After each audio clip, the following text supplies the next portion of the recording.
Hello दोस्तों, नमस्कार। मैं पंकज मिश्रा प्रथा हॉस्पिटल की यूट्यूब चैनल की तरफ से आप सभी दर्शकों का स्वागत करता हूं।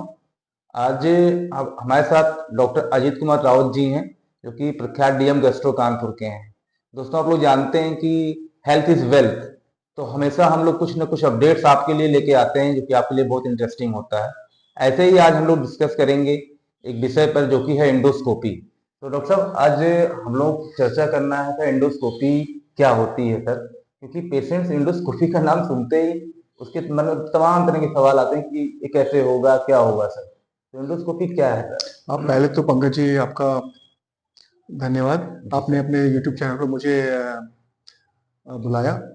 दर्शकों का भी धन्यवाद। अ, बहुत ही अच्छा क्वेश्चन और अच्छा टॉपिक आपने रखा है आज के लिए, जी एंडोस्कोपी।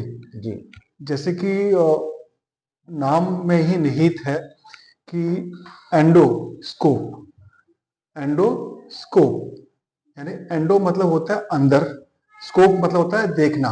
जी जब हम किसी इंसान के शरीर में प्रवेश करके जी इंस्ट्रूमेंट के जरिए देखते हैं तो उसको बोलते हैं एंडोस्कोपी, और जो इंस्ट्रूमेंट होता है उसको बोलते हैं एंडोस्कोप। सो जी ये दो शब्द दो को मिला के बना है एंडो प्लस स्कोप, एंडोस्कोप।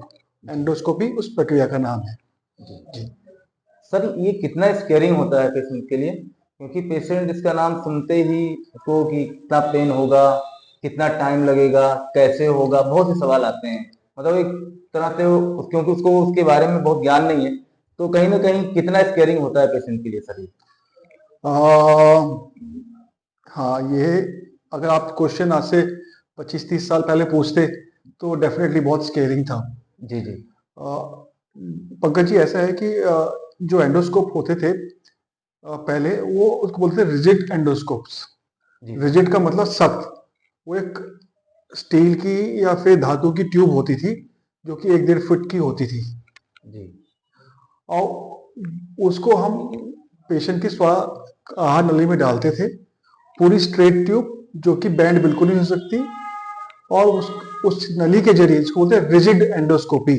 जी, बिल्कुल फ्लेक्सिबल ही नहीं है। बिल्कुल फ्लेक्सिबल ही नहीं। जी उसके जरिए हम जाते थे, और वो सही में बहुत बड़ा टॉर्चर होता था, है ना। जी जी तो पेशेंट के लिए बहुत ही भयावह स्थिति होती थी। जिसको भी अगर एंडोस्कोपी का नाम ले लो उस वक्त, जी तो वो उसके अंदर तक आत्मा कांप जाती थी। जी जी तो रिजिड एंडोस्कोपी डेफिनेटली बहुत ही मुश्किल था। जी लेकिन जैसे जैसे समय आगे बढ़ा, साइंस आगे बढ़ी, जी तो रिजिड एंडोस्कोपी की जगह अब फ्लेक्सिबल एंडोस्कोपी ने ले ली है। जी फ्लेक्सिबल एंडोस्कोपी का मतलब होता है कि एक ऐसी ट्यूब जी जिसके एक सिरे पे कैमरा लगा होता है और लाइट सोर्स लगा होता है, जी और दूसरे सिरे से जो डॉक्टर है उसको एग्जामिन करता है। जी वो फ्लेक्सिबल ट्यूब शरीर के अंदर प्रवेश करती है मुख द्वार से, जी और शरीर के विभिन्न अंगों का नेगोशिएट करते हुए वो आहार नली और स्टोमक और आंत के शुरुआती हिस्से तक पहुंच जाती है। जी तो ये बहुत ही एक फ्लेक्सिबल ट्यूब है ना। जी तो इससे बहुत आराम से शरीर के विभिन्न अंगों का, स्पेशली ऊपरी आहार नली का, हम लोग परीक्षण कर सकते हैं। हाँ, इसके लिए हम पेशेंट को तकलीफ ना हो, जैसे आपने बोला स्केर, डर बढ़ाया हुआ, जी तकलीफ ना हो उसके लिए पहली चीज तो उसके जो मुख द्वार है यानी ओरल कैविटी है, उसको लोकल एनेस्थेटिक स्प्रे करते हैं, जिसको ज़ाइलोकेन स्प्रे बोलते हैं हम लोग, जी ताकि वो वहां पे उसको कुछ समय के लिए कुछ महसूस ना हो। जी जी अमूमन इतना ही करना पेशेंट के लिए पर्याप्त होता है, और एक जो मुश्किल एंडोस्कोपी है एक आसान एंडोस्कोपी में बदल जाती है। जी लेकिन कुछ लोग इतना भी नहीं क्या नाम है बोले कि सह सकते जी या बर्दाश्त कर सकते, तो उसके लिए उन लोगों को हम एक शॉर्ट सेडेशन देते हैं। शॉर्ट सेडेशन मुश्किल से मुश्किल 5 मिनट के लिए वो रहता है, और ये स्पेशलिस्ट यानी कि एनेस्थेसिस्ट के द्वारा दिया जाता जी है ना।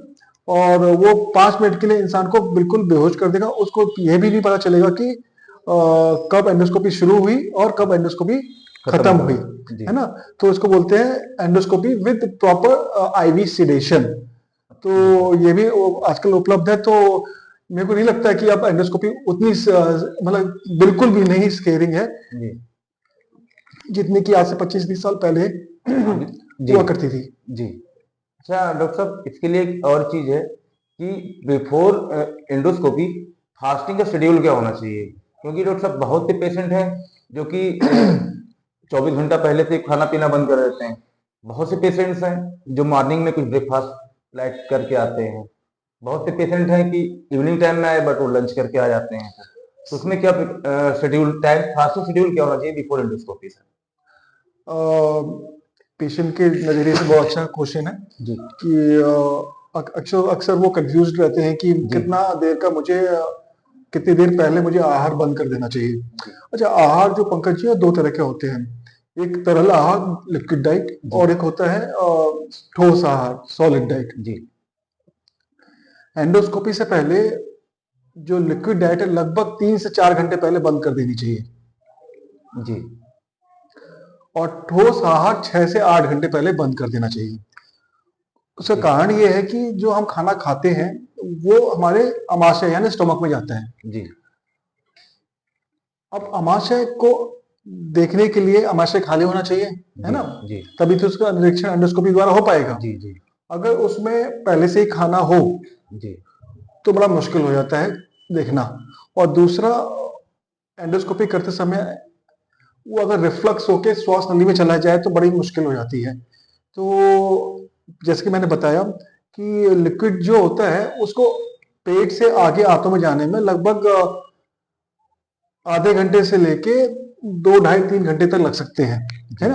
ये डिपेंड करता है कि आपने कौन सी लिक्विड डाइट ली है। पानी लिया तो आधे घंटे में वो खाली हो जाएगा, जी जी है ना? जी और अगर कोई ऐसा लिक्विड लिया जिसमें कि ऑयल है या फिर फैट रिच है या फिर वो कार्बोहाइड्रेट रिच है या मीठा है, ये सब है तो जी टाइम समय लगता है। जी हाँ, अमूमन 3 से 4 घंटे के अंदर लिक्विड डाइट जो होती है वो आगे चली जाती है, पानी आधे घंटे में चला जाता है।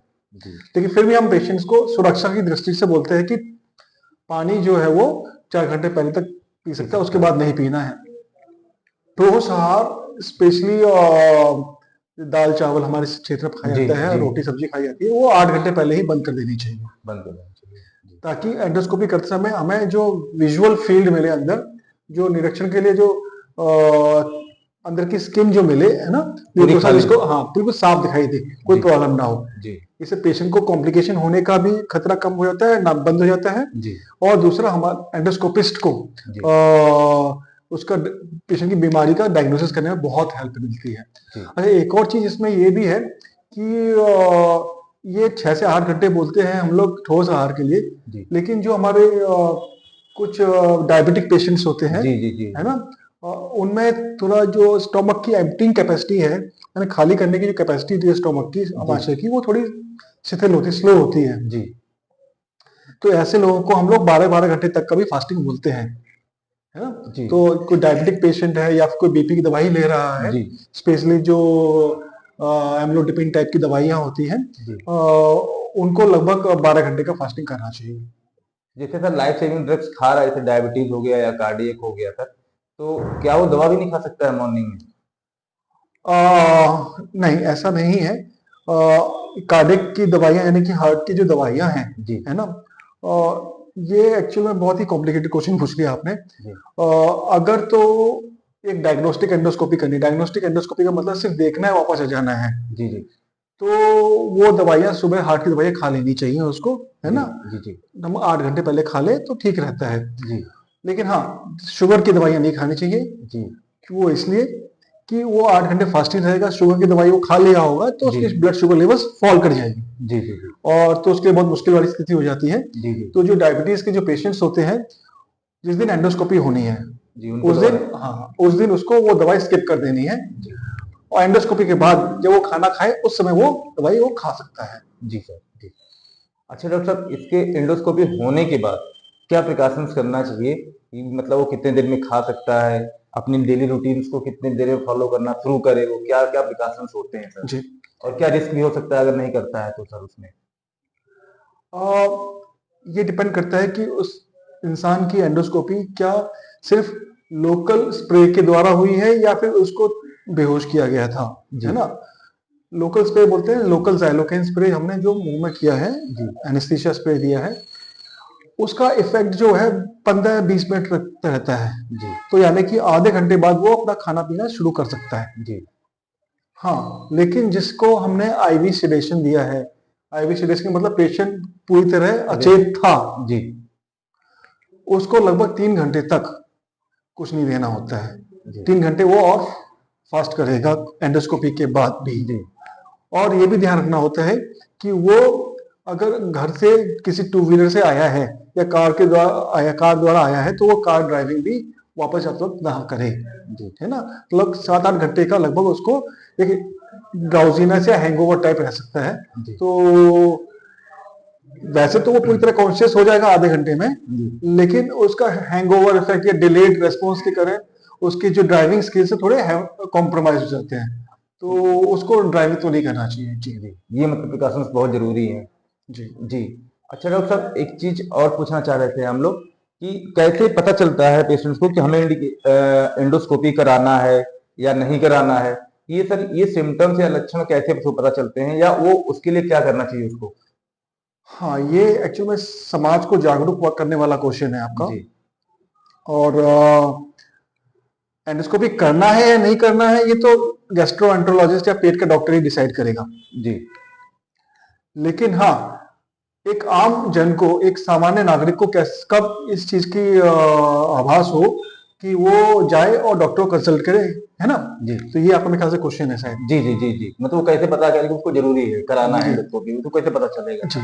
जी अगर किसी इंसान को लंबे समय से पेट के ऊपरी हिस्से में दर्द हो रहा है, जी खाना खाने में दिक्कत हो रही है, निगलने में दिक्कत हो रही है, जी उसका खून कम हो रहा जी है ना, सांस फूल रही है, हीमोग्लोबिन फॉल करता है, या उसको काली लैट्रिन आ रही है, जी या कभी मुंह से काली रंग के उल्टी हुई है, खून की उल्टी हुई जी है ना। जी और या फिर उसको लगता है कि पेट में जो है उसको पेट फूलता रहता है हमेशा, कुछ जो भी थोड़ा खाना खा तुरंत पेट फूल जाता है। जी तो ऐसे स्थिति में ये मोटे मोटे इंडिकेशंस हैं जी कि पेशेंट को गैस्ट्रोएंटरोलॉजिस्ट या पेट के डॉक्टर को, पेट के विशेषज्ञ को मिलना चाहिए जी और अपनी सारी तकलीफें बतानी चाहिए। अगर उसको लगेगा कि हाँ, इस इंसान को एंडोस्कोपी की जरूरत है, तो डेफिनेटली एंडोस्कोपी उसको करवा लेनी चाहिए। जी जी बहुत बढ़िया। मतलब उसको पहले डॉक्टर से ही मिलना है आकर के, या अपने लक्षण अपनी परेशानियां की बताना है सारी, हाँ, फिर डॉक्टर भी डिसाइड करेंगे कि उनको करना है या नहीं करना है। अमूमन क्या होता है कि जी पंकज जी, ये लोग ना हमारे जो भाई बंधु लोग हैं, ये बस जाते हैं और कुछ, जैसे हम लास्ट वीडियो में बोला था, डीएसआर और गैस की जी दवाइयां, जी जी ये सब ही लेते रहते हैं, और थोड़ा बहुत उनको रिलीफ मिलता है तो वो सोचते हैं वो ठीक हो गए। जी और इस तरह वो अपनी बीमारी को टालते रहते हैं या फिर उसको बढ़ने में या पनपने में मदद करते हैं। तो जी ऐसी स्थिति उत्पन्न ना हो, इसके लिए एक बार तो अपने गैस्ट्रोएंटरोलॉजिस्ट को, अपने पेट के विशेषज्ञ को, पेट के डॉक्टर को मिल लेना चाहिए। मिल लेना चाहिए। जी डॉक्टर साहब, एक चीज और पूछना चाह रहा था मैं कि ये जो इंडोस्कोपी है, देखा गया है कि बच्चों में भी जरूरत पड़ती है सर, और बड़ों में भी जरूरत पड़ती है सर। तो इन दोनों में सिमिलरिटी क्या होती है सर, बच्चों में और वयस्क लोगों में? जी। अच्छा, बच्चों की एंडोस्कोपी और हमारे बुजुर्ग लोगों की, एडल्ट्स की एंडोस्कोपी में थोड़ा अंतर जी है ना। और उनके जो, हमारे जो एंडोस्कोप जो इंस्ट्रूमेंट्स हैं उसमें भी अंतर होता है। जी जी स्पेशली जो बच्चे होते हैं 1 साल से छोटे, जी जिनको हम लोग इन्फेंट्स कहते हैं, जी ऐसे बच्चों के लिए एक स्पेशल एंडोस्कोप आते हैं जिनको बोलते हैं अल्ट्रा थिन, जी स्पेशली पतले एंडोस्कोप्स होते हैं, जी जी जो कि बच्चों के लिए बनाए गए हैं कंपनियों द्वारा, जी जिनका डायमीटर लगभग 5-5.5 mm तक ही होता है, बहुत पतले जी होते हैं, जी बच्चों जी बड़े जी आरामी से एंडोस्कोपी कर लेते हैं। जी अच्छा, बच्चों को एक और इम्पोर्टेंट बात है कि जैसे उनको फास्ट रखना बड़ा मुश्किल होता जी है ना, कि बच्चा खाली पेट कैसे रहेगा, अगर, जी है ना, हमेशा भूख भूख करते रहते हैं बच्चे ना। जी जी तो ऐसे बच्चों में ये इंश्योर करें कि उनको खाना मिलता रहे, स्पेशली लिक्विड डाइट। जी और डाइट का मतलब क्या होता है कि आप पानी दे दीजिए उनको, जूस दे दीजिए उनको, है ना, ग्लूकोज वाटर दे दीजिए। तो इस तरह से उनको दे सकते हैं, लगभग आप ये 1 घंटे पहले तक दे सकते हैं। जी और अल्ट्राथिन स्कोप की मदद से हम लोग बच्चे को आराम से एंडोस्कोपी कर सकते हैं और उनकी बीमारी का पता लगा सकते हैं। अडल्ट में जो स्कोप आते हैं वो लगभग 9.5-10 mm के आते हैं। जी इनका डायमीटर जो होता है व्यास होता है 9.5-10 mm तक होता है। और ऐसे पेशेंट्स में हम लोग इस स्कोप से उनकी ऊपरी आहार नलिका और आमाशय का आराम से निरीक्षण कर सकते हैं। जी तो ये एक चीज होती है, एक तो फास्टिंग वाला इश्यू रहता है बच्चों के साथ, जी और दूसरा स्पेशल स्कोप्स होते हैं जिनको अल्ट्रा थिन एंडोस्कोप्स बोलते हैं, स्पेशली पतले एंडोस्कोप्स बोलते हैं, जी जी जिनके द्वारा एंडोस्कोपी उनमें काफी इजी इजी हो जाती है। जी इजी और बच्चे के लिए काफी सुविधाजनक भी हो जाती है। जी जी जी। अच्छा सर, हम लोग उत्तर प्रदेश में रह रहे हैं सर, तो क्या क्या चैलेंजेस फेस करते हैं इंडोस्कोपी के दौरान सर, स्पेशली सर? हाल फिलहाल 8-10 सालों से तो मैं कानपुर में हूँ, जी जी और मैंने ये पाया है कि अब हमारे कानपुर शहर में ही स्पेशली और कानपुर के आसपास के क्षेत्रों में भी एंडोस्कोपी और गैस्ट्रोएंटरोलॉजिस्ट और पेट के रोग विशेषज्ञ करके डॉक्टर्स की एक स्पेशल पहचान हो गई है जी है ना। अब लोग इस चीज को मानने लगे हैं कि एक गैस्ट्रो सुपर स्पेशलाइजेशन करके डिपार्टमेंट है, एक डॉक्टर होते हैं जो कि इस तरह की बीमारियों को ये देखते हैं। हाँ स्पेशली डेडिकेटेड होते हैं। जी तो ये तो एक डेवलपमेंट 8-10 सालों में स्पेशली हमारे क्षेत्र में हुआ है। जी दूसरा मैंने ये भी पाया है कि हमारे इस पार्ट ऑफ द कंट्री में लोग तंबाकू और पान मसाला काफी खाते हैं, जी और काफी मात्रा खाते हैं, काफी लंबे समय तक खाते हैं। जी तो इसके कारण जो प्रॉब्लम क्या होती है कि एक तो सभी लोग जानते हैं मुंह द्वार का कैंसर या फिर आहार नली का कैंसर होने की संभावना होती है, जी और उसके साथ साथ इन लोगों का जो ओरल सबम्यूकोसल फाइब्रोसिस करके वो चीज होती है, बोलते हैं OSMF, है ना। जी तो ये म्यूकोसल फाइब्रोसिस की वजह से मुंह की जो ओपनिंग होती है वो छोटी हो जाती है। जी अगर तो ओपनिंग 2 उंगली से छोटी हो गई, इतनी जी 2 उंगली मतलब लगभग 2 सेंटीमीटर मान लो, जी तो हमको एंडोस्कोपी करने में काफी मुश्किल होती है, जी जी जी, क्योंकि इसको जाएगा नहीं। जाएगा ही नहीं जी अडल्ट्स के लिए, है ना। जी तो ऐसे शुरू में पहले क्या होता था कि हमको शुरू के आगे के जो 4 दांत हैं, ऊपर के 2 नीचे के 2, ये पहले निकालने पड़ते थे, अरे तब जाके एंडोस्कोपी पॉसिबल होती थी। एक ये डिसएडवांटेज हो जाता था, अगर आपको इंडोस्कोप कराया तो 2 दांत हाँ 4 दांत निकलवाने पड़ेंगे। हाँ, सपोज किसी को खून की उल्टी हो रही है, मैनेज करना है, जी जान बचानी है, दांत तो तोड़ने पड़ेंगे उसके, जी है ना।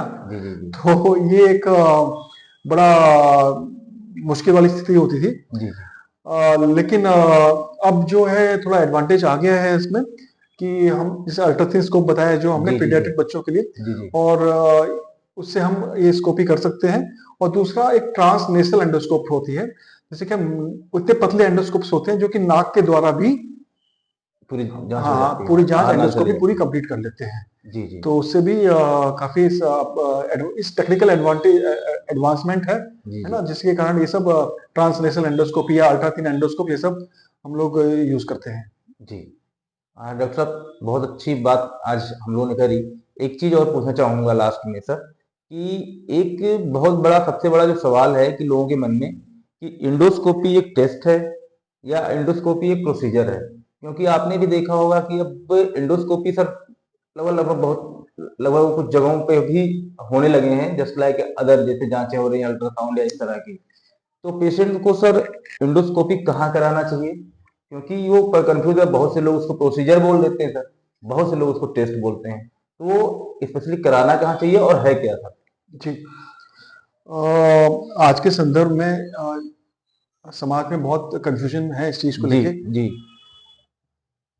देखो, एंडोस्कोप रखना और एंडोस्कोपी करना ये एक टेक्निकल चीज है ना। जी आप इसके लिए स्पेशली दक्षता लेनी होती है। जी और एंडोस्कोप जैसे मैंने बताया एक ट्यूब है, और मुंह के द्वार से वो जाता है और आहार नली, आमाशय, आंतों के शुरुआती हिस्से को देखता है। जी वो देख तो सब कुछ रहा है, जी जी पर क्या देखने वाला समझ सब कुछ रहा है जी जो कर रहा है एंडोस्कोपिस्ट, है ना। जी जी तो क्या उसकी उतनी अच्छी ट्रेनिंग है, क्या उसका इतना अच्छा एक्सपीरियंस है जो उस स्कोप ने उस स्कोपी करने वाले डॉक्टर को दिखाया, इंसान को दिखाया क्या वो सब बीमारी पकड़ पा रहा है, समझ पा रहा है, डायग्नोसिस कर पा रहा है कि नहीं कर पा रहा है। सो मैं ऐसे बोलना चाहता हूं कि एंडोस्कोपी करना एक बहुत बड़ी चीज नहीं है, है ना। एक पर्टिकुलर शॉर्ट ट्रेनिंग के बाद आप एंडोस्कोपी कर सकते हो, जी जी बट एंडोस्कोपी में जो फाइंडिंग्स मिल रही है उसको समझना जी और उसके द्वारा बीमारी की फिर डायग्नोसिस बनाना, जी ये बहुत जरूरी है। सबसे इंपॉर्टेंट पॉइंट तो है डायग्नोसिस। जी प्रोसीजर करना भी इंपॉर्टेंट है, लेकिन उतना इंपॉर्टेंट नहीं जितना कि उस प्रोसीजर को इंटरप्रेट करना, समझना। जी तो मेरे को लगता है कि जनता को इस बात का थोड़ा डिफ्रेंशिएशन होना चाहिए, थोड़ा अंतर पता होना चाहिए कि किसी ने अगर एंडोस्कोपी किसी डॉक्टर ने बोला है करने के लिए, तो आप एक गैस्ट्रोएंटरोलॉजिस्ट से, एक सुपर स्पेशलिस्ट से ही एंडोस्कोपी कराएं, जी ताकि आपकी जो एंडोस्कोपी एक तो अच्छी होगी, जी और साथ साथ आपकी जो बीमारी है उसका सटीक पता लगा पाएंगे, जी है ना। इसको एक ब्लड टेस्ट की तरह और या फिर एक्सरे की तरह ना समझें आप जी कि जी गए और करा के ले आए। ये जी एक पेशेंट के हित में किए जाने वाली एक सॉर्ट ऑफ, ये समझ लिया कि इन्वेजिव प्रोसीजर है। शरीर के अंदर घुसना एक इन्वेजन नहीं हो गया, है जी ना। जी जी तो वो एक स्पेशलिस्ट, सुपर स्पेशलिस्ट के द्वारा ही होना चाहिए, जी और ताकि पेशेंट की बीमारी का और उसके फर्दर मैनेजमेंट में हेल्प हो पाए। जी जी थैंक यू सर। तो जैसा कि आप लोगों ने सुना, और ये बहुत जरूरी है कि आपको ये चीज जरूर समझना है कि आपको कहाँ जाना है, आपको क्या प्रॉब्लम है, और उस प्रॉब्लम के लिए आपको किसके पास जाना है। क्योंकि ये अगर आप समझ जाएंगे, क्योंकि मेन चीज होती है डायग्नोसिस। डायग्नोसिस अच्छी है तो आपकी बीमारी क्योर हो जाती है। तो इसलिए आपने सेहत का ध्यान रखें, स्वस्थ रहें, और ठंडी आ रही इससे बचाव करें। Thank you. Thank you.